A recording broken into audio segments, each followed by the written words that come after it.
Brew to review with the Beer Mando. Peanut butter milk stout out of Belching Beaver Brewery out of Oceanside, California. Our peanut butter milk stout is simply irresistible. It's like a dark chocolate Reese's in a glass. Rolled oats and lactose add to the creamy body of this beer, while heavenly aromas of roasted buttery peanuts and chocolate greet you with every sip. Comes in at 5.3% ABV with 30 IBUs. Let's get this one cracked open. So I have had this on tap at Basil's in downtown Appleton. Let's get this one reviewed. Nice and peanut buttery on the nose. Yep, this is really good. It's right up there with the one from Copper State in Green Bay.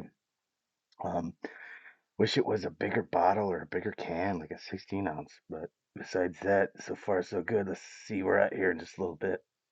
Here we are after the single bottle. I wish this was significantly stronger, of course. So I'm gonna go ahead and give it an 8 out of 10. It is really, really good. It's right up there with my favorite chocolate peanut butter Nitro porter. This is a milk stout though, so it's very similar though. I don't know. Them adding the lactose makes it nice and fluffy and creamy, and that probably made it a lot better. If you like this type of video, go ahead and give me a like and follow. This is the way.